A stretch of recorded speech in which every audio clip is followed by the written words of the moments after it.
Yeah, it's great. I mean, the weather has been fantastic here too, so that's been awesome. We've been able to get on the field. We were at actually on our home field at Eastwood twice last week, being able to scrimmage. So really feels like baseball season. A lot of times there's snow outside when we're getting ready to get started, and for the weather to be the way it is, it's our guys are itching to get out there. How helpful is that though for you, when the weather being this nice? Oh, I mean, it's invaluable to be able for our outfielders to be able to get, live game reps. We were able to take batting practice on the field. Actually, we probably played 10 or so innings of inter-squad scrimmage out there. So I think it's a huge advantage for us, and we're happy that we're able to do that. What are kind of the expectations this season for you guys?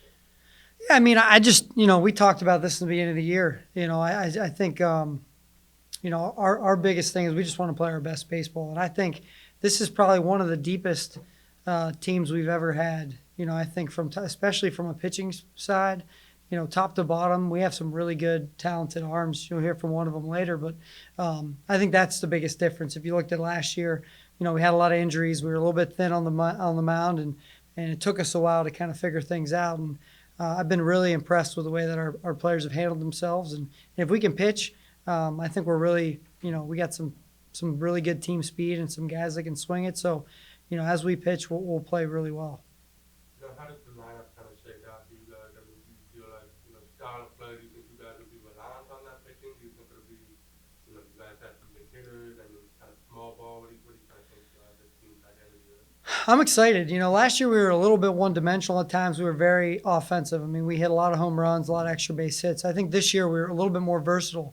We have some guys that can really drive the baseball, but we're very athletic. And I think you come to, we're going to run the bases. And we got a bunch of guys like that are plus runners that can really run. So I think we're going to put a lot of pressure on teams. We have guys that can hit and bunt. So I think it's exciting. I think our style of baseball this year is going to be exciting to watch. And I'm looking forward to doing it against somebody else other than ourselves here for the last, whatever it is, 7 months we've been here, or however long we've been here. So looking forward to that. Just talk about the incoming freshmen. Do you expect anyone to, get some playing time or shape out or any new guys that came in? Yeah, I think probably, from a position player standpoint, it's going to be a little bit more limited from some of our young guys. Derek Tarpley Jr. will be a guy that's going to be an everyday starter for us. He's had an unbelievable fall, and he had a great, basically our spring session since we started. He's probably going to start in center for us. I think there's a lot of really talented freshmen that will get more opportunities on the mound. Chris Domke has been electric for us.